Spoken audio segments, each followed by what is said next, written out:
Hi, welcome to the Paris Peace Forum. I'm Matt Reed. I'm the Global Director of Institutional Partnerships at the Aga Khan Foundation and CEO of our foundation in London. It's a pleasure to be with you here today, virtually, and also those of you who are in Paris, for this very important session called Right by Youth's Side, Preventing and Mitigating the Socioeconomic Vulnerabilities of Youth. We all know that the pandemic has had devastating effects around the world. 1.2 billion children out of school, many of them about to graduate and enter the job market. Billions of people put out of work, put on furlough, unable to continue their careers. Some winners in this, but many, many more losers.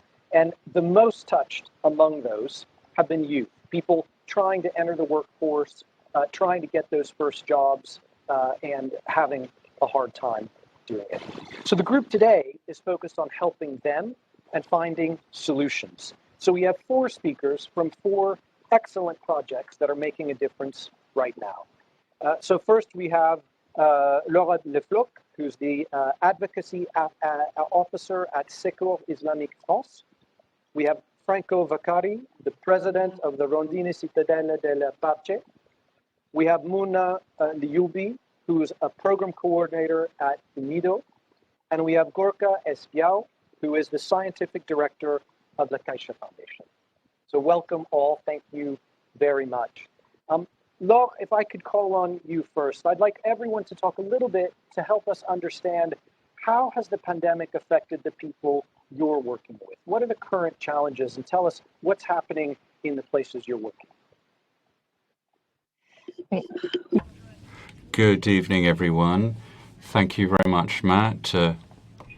I'd like to remind you that, as you pointed out by way of introduction, the youth was strongly affected by the COVID crisis. More than 1 billion children had their school careers disrupted, and the educational system had to adapt to new reality, of course. Many children, the most marginalized and still not back to school, weren't back to school, still not back to school, not back on the benches in the school place. And of course, there's other factors. We weren't able to exert control of the reading ability. Quite a few children under the acceptable percentage for reading, and the most people, the most marginalized children, who have been deprived of opportunities of learning and have been deprived from appropriate meals and appropriate framework and protection. Now, I think we need to remind people this crisis, there's 1 child out of every 5 who wasn't in school, and a certain percentage of school children in countries, in low-income countries, were not able to understand basic concepts in the school place. So learning has been affected. It was already in a bad way learning. It's been exacerbated by the crisis. And but the educational crisis was already there. It was already a crisis. And of course, there were the shortcomings of the education system which already existed in low-income countries. Now in France, with this Paris Peace Forum, we want to present our project in the Sahel region and in schools, in Quranic schools, but schools outside the formal system, children who were before the COVID crisis, who didn't have access to normal high quality education, who were not taken into account, and therefore they were disadvantaged publics, and they don't have access to basic education, no certification, no possibility of having some kind of personalized education, and they don't have any, therefore, professional prospects, and therefore they'll be trapped into poverty, and even more so with climate change. So with the authorities, with organizations, NGOs, and all the stakeholders of society are interested in these issues, UNESCO, UNICEF, the partners who are working in the field. We're trying to develop standards, educational standards, which will help them to create bridgeways between the informal system and the formal system for these disadvantaged children. I wanted to emphasize this point. COVID-19 has obviously adversely impinged upon the educational sector, but the educational crisis was very much present. And so international solidarity will have to step up more than ever before to give them the rights to and access to education for all and everyone. And the COVID-19 crisis we want to prevent it from even deepening the inequalities which affect disadvantaged children even further. Thank you very much. So 1 in 5 children out of school, exacerbating existing inequalities. Franco, if I could turn to you, please tell me, how does that situation play out where you're working? Bonsoir à tout le monde des rondines cittadelle della pace. C'est une période très difficile. It's a very difficult period. Children are in difficulty. The pandemic has shown what existed already, and there's a very big problem with unfairness. There's fragility, pain, where if a child has a pain which they cannot express. So that's where the idea expresses of a bad relationship between the people and what remains within the person. Our association does not look after the resolutions, but looks at transforming conflict. So we believe that conflict is an encounter, a collision between diversities which generate all types of energy. The disparities have been imposed by pandemic, and especially in countries which already had crisis or conflicts. The politics of confinements, of lockdowns were different from one country to the next and exacerbated further social and economic disparities. Some countries indeed adopted COVID policies which only had the name thereof. And they were not really looking at the safety aspect. And there was closing of businesses, but there was no economic solutions offered. They just closed everything down. So in the world of education, of work, there were big issues.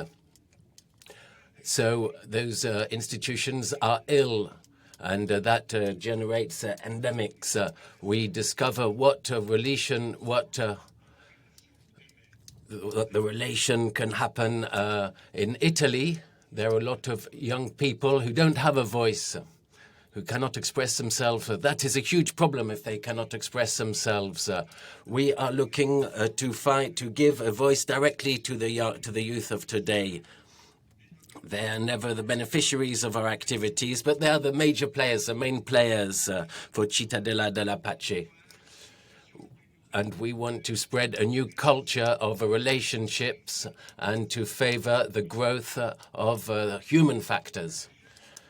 Young professionals that we have selected for the Mediterranean frontiers of peace have lived a difficult year in Italy, a year which was marked by lockdowns, restrictions, fear. And they were also far from where they live, from where they come from. Today, a lot of their countries, they have a big crisis because of the pandemic. But in addition to that, there are financial and social crises, tensions, and insecurity. The pandemic, there's no doubt about that, has not helped those youth, those young people, but we have also discovered within them a huge amount of strength, not only individual strength, but also, and above all, group strength. Today, still, it's they help each other.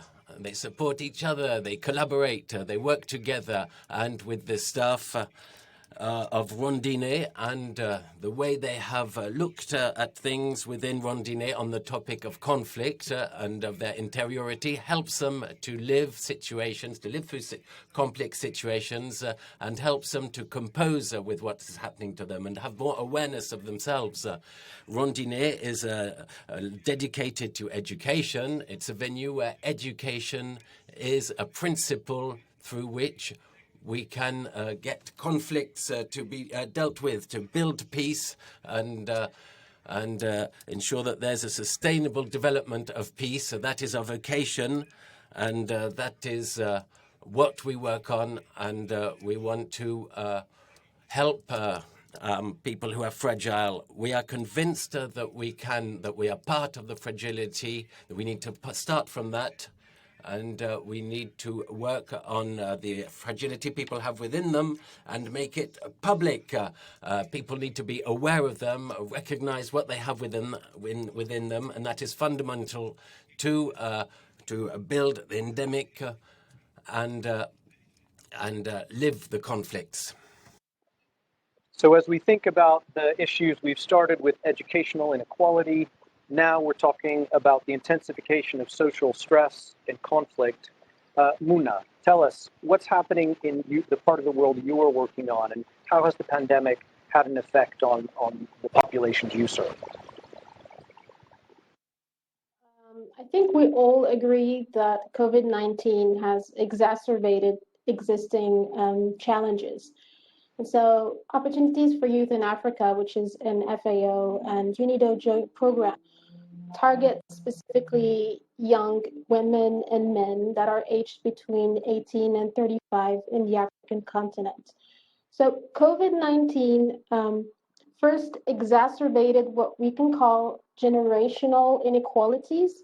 We know that we have 420 million youth in the continent, which 1/3 of them was considered unemployed prior to COVID-19. And we also know that in average, 41% of African economy is informal. And when I say 41% as an average, it can go until 60% in some countries like Nigeria, Tanzania, Zimbabwe. So once COVID-19 hit, these young people, especially in rural areas, have lost their job. Most of them were informal jobs.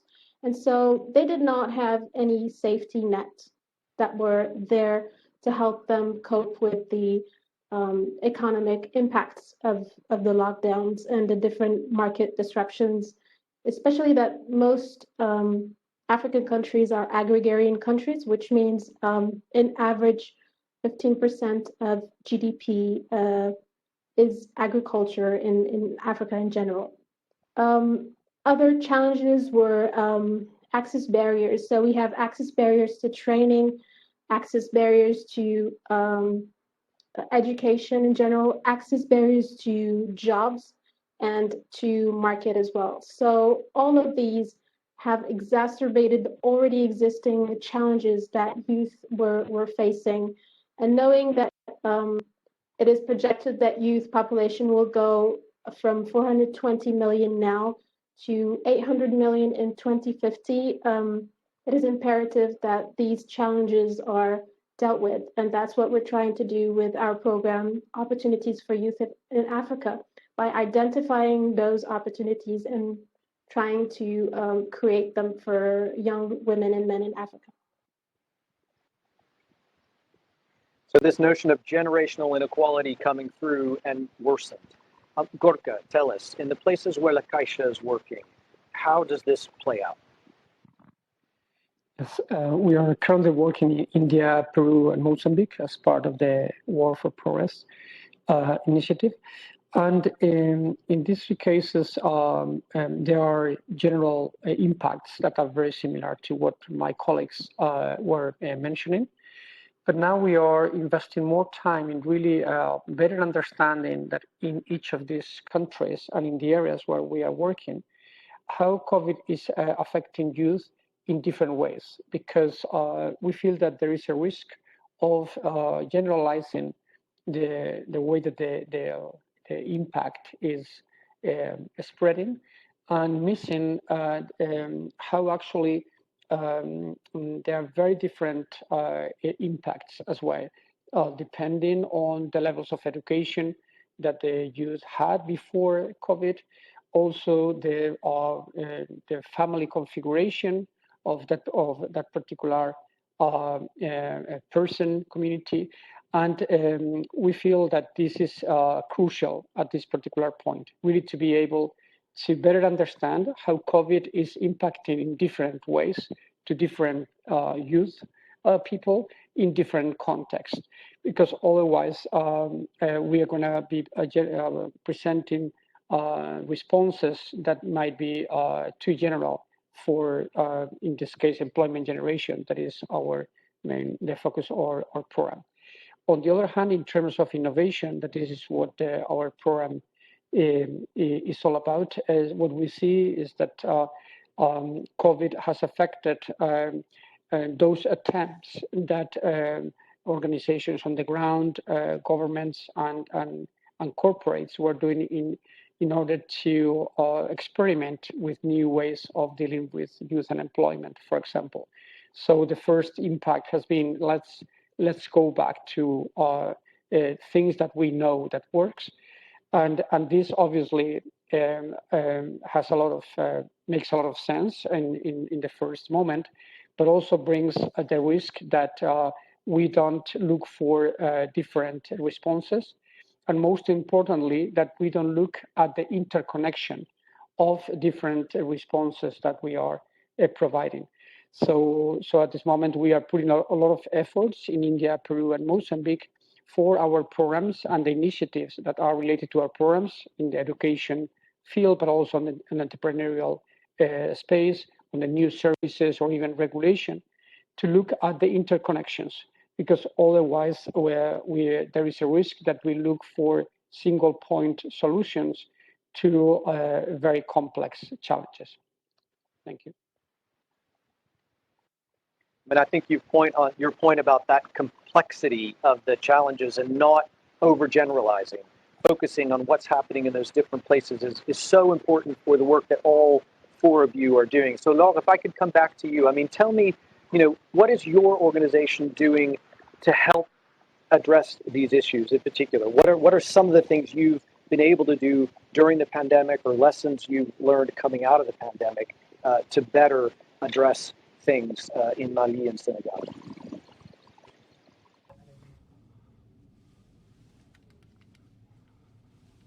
Well, thanks a lot, Matt. The pandemic, the COVID-19, has all caught us a bit short, caught us napping, has interrupted our actions. So the whole education system has been upset, and we had to think about how you get a high-quality education could be delivered efficiently in a manner which is inclusive and stable, and in a way to avoid the next crises in the pipeline, and to ensure access to education and professional training. To have to think about this education for the long term. Each child needs to have the possibility of education and a job, being to study in a Quranic school or in the non-formal economy. But there are children who are in crisis zones, for instance, where the children who are displaced or due to a natural disaster displaced. So I think this situation enables us to think hard about how to build an educational system which is more resilient, so it could better stand up to future crises. We've learned a great deal from the COVID-19 crisis. We've learned that the education system was not ready for shocks and upheavals, but we've also demonstrated flexibility with the current crisis. And I think we could leverage this crisis and not let it go to waste, so to speak. Never let a crisis go to waste, and be better prepared for future crises as regards to educational systems concerned. A final point, I think, for in-field solutions that we were able to put into place, well, political commitment is really an essential prerequisite. But concerning in-field solutions, once again, beyond political commitment, there's a lot of specialist know-how deployed by NGOs in the educational sector and in field, and they've been able to develop alternative learning models, which are efficient and ensure that there is ongoing education for children as well as disadvantaged, marginalized children.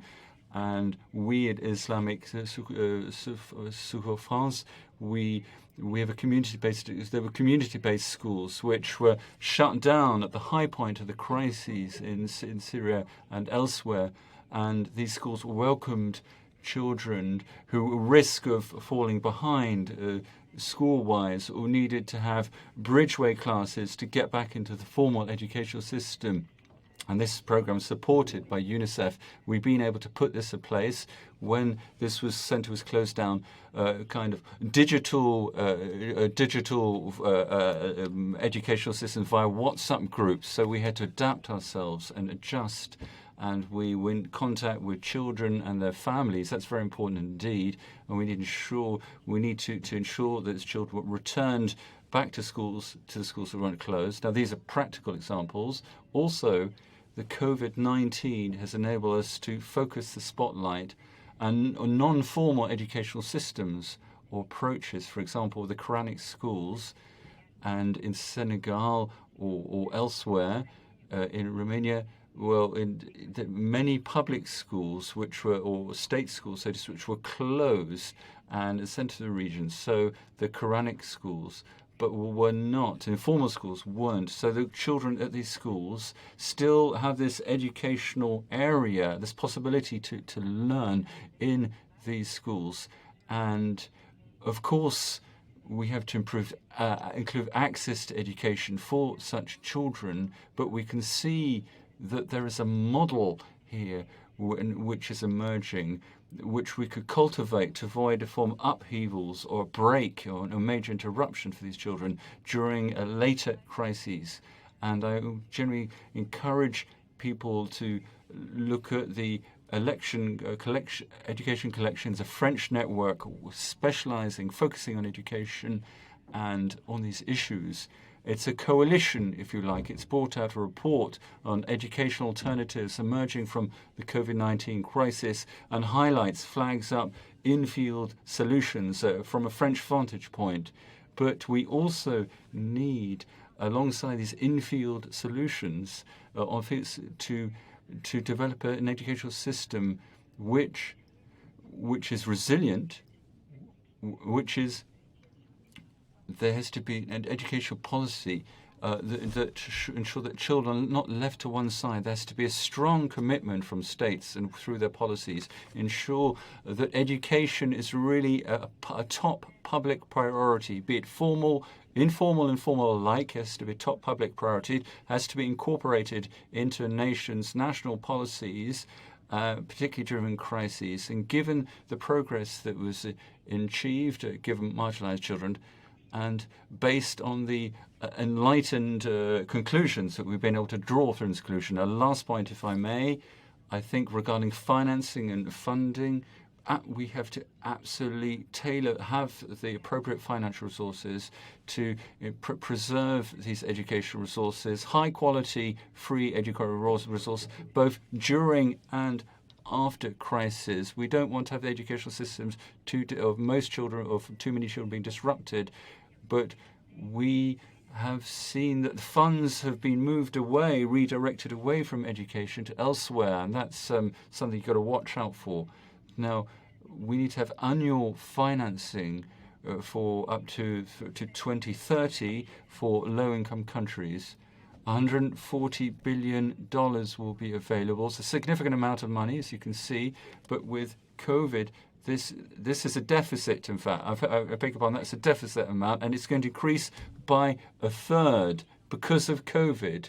So we have to ensure the long-lasting nature of these educational systems from a financial viewpoint, ensure they're crisis resilient and really meet the needs of children. And I think that's really what I wanted to say. That's my answer to your question. Thanks again. In order to not leave anybody behind, we need to meet people where they are, as Gorka was saying. And to do that, you have to build more flexibility into the system. You certainly have to finance it, but you have to build resilience. And Franco, you're the word who introduced resilience into this conversation. So I wanted to know if you could tell us a little bit more about how Rondine has been trying to build and nourish that resilience, both during the lockdowns and afterwards. How are you adapting now to this crisis to address what you're finding on the ground?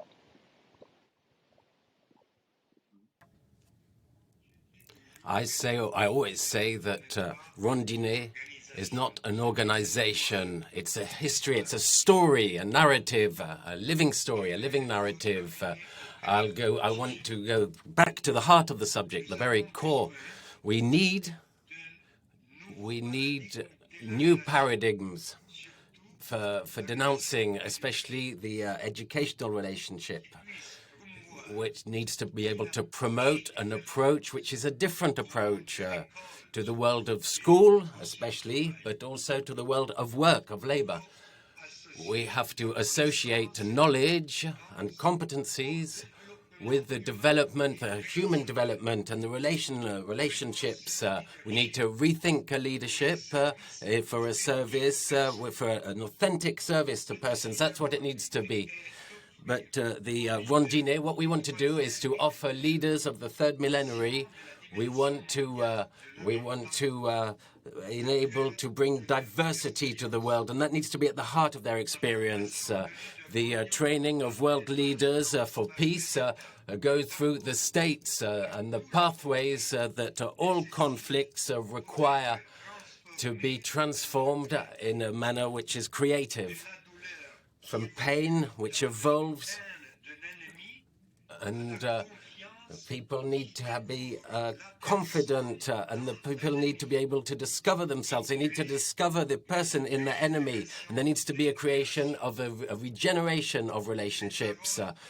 The words of the leaders of the third millenary are in the words of a voice which is opposed to the horrors of war, of conflict. You need to listen. You need to have a relationship. You need to trust. You need to share. You need to share values. Let me remind you that we are in Italy. In Italy, can you imagine the first month of the pandemic, the fear, the huge fear, the uncertainty. Our country seemed to be the place which was the most dangerous the world over. But we have always retained the same message. We need to give we need to let the children speak, the youth speak. And that's what we started from, to be able to provoke through concrete actions change. Even small changes, however small they may be, the smallest step for each project has social repercussions for our students and for our country. There needs to be a change, first and foremost, in the relationship that they have with each other, and then with society. We cannot arrive at society without going through relationships. I believe that it is fundamental to provide a voice for youth, because otherwise there's no point talking about the future, about sustainability, about working globally. If we don't have the voices of the future, sometimes we can be quite cynical when a young person does a small step, and somebody may say, "Well, why are you doing this? What's the point? Why?" This is an attitude which is pointless and which is no good. It's a small step. That first small step, which is the one which must show the way and must never be discredited, must never be criticized. At Rondine, we believe in small steps, which are possible.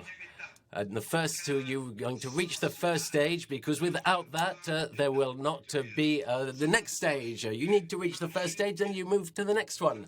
And that attitude can work at every level, individually, politically, in the small agricultural villages, but in the big international organizations, the same. When we were invited to the UN in New York, as Rondine. We put our youth at the center of what we did, at the core of what we did.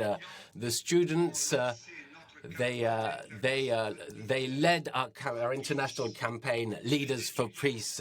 The students exchanged with the representatives of the international diplomacy, and it is only by putting your trust in the youth that we can hope to change the global model.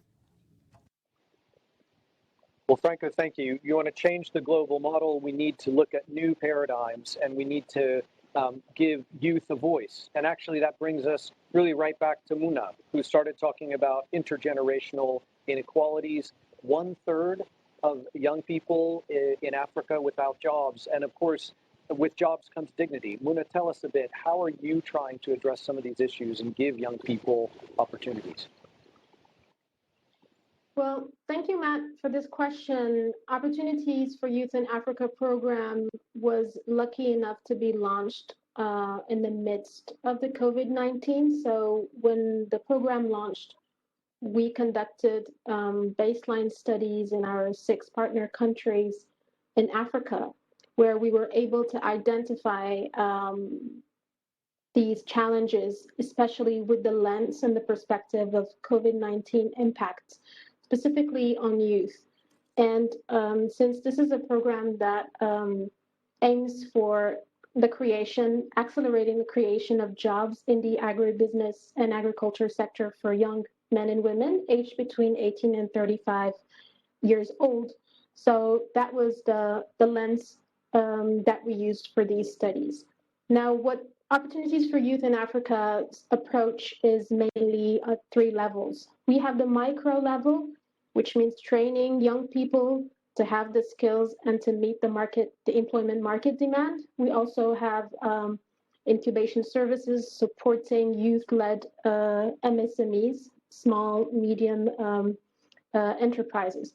At the meso level or intermediary level, we work on supporting TVET institutions with their training programs, as well as entrepreneurial support organizations, and that includes incubators, accelerators, etc. And at the macro level, we work with institutional partners, governments that are trying to mainstream youth in their policies, employment policies, agricultural policies, etc. We also try to leverage on the value addition of youth, which are the main beneficiaries of our program and main target, because we do believe that they do have, for instance, tech savviness, interest in technological solutions, digitalization. And during our studies, our baseline studies, we have identified that businesses, agribusinesses, and businesses across Africa and in the world had to revise their business models and to make it more digital, more to try to cut more intermediaries. And so our program was able to conduct training for agribusinesses across our partner countries to try to reinforce their online markets and e-commerce, as well as launch virtual incubation programs, because due to COVID-19, unfortunately, all the physical programs, trainings were not being conducted anymore. So there was a quick shift to virtual platforms, and that's what we tried to bring them. Now, one of the last challenges that we know in Africa is that those markets that were disrupted in COVID-19, and I'm talking specifically agribusiness, agricultural markets, value chains were very heavily disrupted, and that kind of puts the emphasis and the highlights on food sovereignty of different African countries. That's where we see also youth coming in and trying to answer the food value chain needs. So we try to also identify value chains that could be of interest to young people, and where we see young people bringing also value addition to the whole system, value chain system. Thank you. So Muna has told us about really trying to adapt to value change, find new opportunities in the shift to digital, which in some ways plays to the strengths of young people. Gorka, please, now as we turn to you, you've done extensive work on these three countries, studying what are the sort of needs but also new opportunities. Tell us a bit about the things that have emerged in your work across the three countries. Well, again, it depends a lot on its context. India, Peru, Mozambique, as you can imagine, very different realities, and also the regions where we are working. In the case of Peru, for example, we are working both in the Amazons, but also in the mountain area. So context is crucial in order to really develop interventions that can have a higher impact. So what we are learning is, first of all, that when we say that we are listening, normally we need to ask ourselves how much time and resources of our programs we are really dedicating to better understanding youth perspectives, because what we get from those voices that are connected to some of our programs is that they don't really feel that they've been properly heard still today. Then we also get a demand for how are we interpreting the data, because sometimes we collect the stories, but then those stories are interpreted by experts that don't normally include the voices of youth people at that particular moment. Then the analysis is sometimes not fragmented in the way that different young people, we talk about youth as one voice, and we know that the youth voice is so plural that we need to incorporate new instruments to really be able to identify different ways of understanding the same reality from a youth perspective. And that takes us into co-creation and prototyping processes. Youth, young people still are not incorporated in the way that they want in how these new initiatives and processes are created. They are created for them, but not necessarily with them. And then once we have different prototypes and at different level operating, we see that they are not properly connected. So we can have a lot of initiatives on education operating in the same area that are not connected with each other still. We have entrepreneurial programs that are sometimes competing with each other. And then we don't have a common investment platforms that can actually look at these challenges, youth challenges in a particular area as a complex system. So it's very contradictory, because COVID has shown how interconnected all different issues are, but we are still providing very fragmented solutions. So what we get from our programs is that we need to invest more time and resources, and not consider them as cost, but as investment on how are we listening, how young people are actually listening to each other, how young people are incorporated into the interpretation of this information in the co-creation processes, and then how those initiatives are interconnected. So COVID also is an opportunity for incorporating this systemic and experimentation lens into the youth programs, and in those places where we invest more time in listening and co-creating with youth-led programs, then we see that the impact is higher. So Gorka, thank you. You bring us right back to Franco's issue about voice. and dignity, and helping ensure that young people feel listened to and built into the process, which links exactly to Muna's work around helping adapt to helping young people adapt to these new opportunities best suited for them. And I think it comes really right back to what Laure was saying around ensuring that we're not leaving anyone behind and trying to be as flexible and adaptive as possible to really sort of give children opportunities. It's now time for us to take just a few questions. We've got about 5 minutes left, so a few questions from the audience.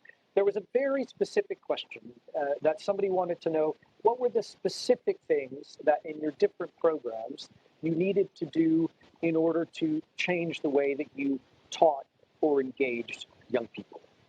If we could just do a kind of tour de table. So maybe Laure, let's start. We'll go in the same order. We'll start with Laure, and then we'll do Franco, and then Muna and Gorka. What are the specific things you have under the lockdown or under the pandemic? Because of course, not every country had a lockdown.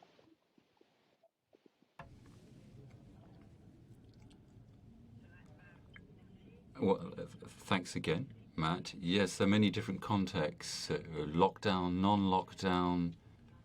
In any event, the important thing during the crisis at its high point was, well, there were the importance of connection with children.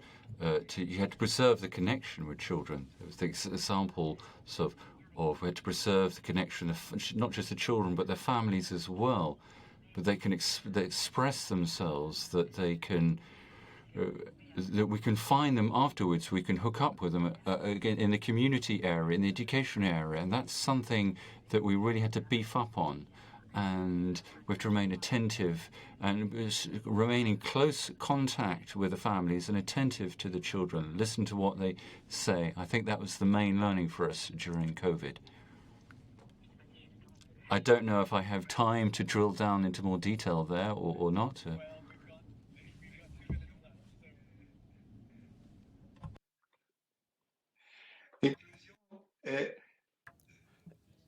We talk about inclusion. We need to have inclusion in the relationship. It needs to be within the relation, educational relationships, and it needs to be collaborative. It's not just looking at performance levels. Education inclusion is at the basis of everything. It's the building stone. That's it. Well, now I want to go deeper to understand how one does that in a distanced environment, but maybe we'll do that for the next conversation. Muna, tell us a little bit. What are some of the specific adaptations you all felt like you had to make? I mean, you talked a little bit about them, but were there specific things you had to do? Yes, thank you, Matt. So since we are a program for youth, so our main target are young people, young women and men in Africa. And most of the programs, when they begin, like ours, unfortunately, we were in the midst of the pandemic, so we were not able to participate in physical events to meet these target population, to organize events where they can take part, trainings. So we had to think of innovative ways. In this, we tried to create appealing content for them, and also trying to use reach out to them through social media, because we thought that now we should create a community around this program to have a sort of a movement. And one of the quick examples that I can give is we had one of the activities, which is to organize entrepreneurial mindset training. So we thought of it, and so now we created podcasts called The E-Mindset with successful African entrepreneurs, and hopefully through this media of podcasts and Apple Podcasts, Spotify, and other platforms, we will be able now to reach out even more than if we organized physical events where only 100 people would be present and to benefit from these experiences.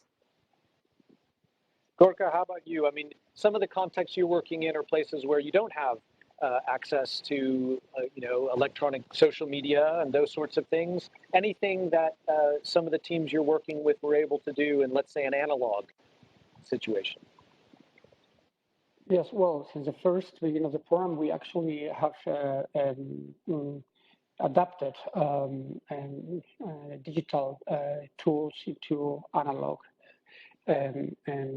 methods. For example, in terms of the listening processes, we actually have collaborated with local artists to visualize the narratives that communities were generating about how the COVID was impacting their lives, and this connection of how we actually can go back to very basic forms of local listening has been really interesting.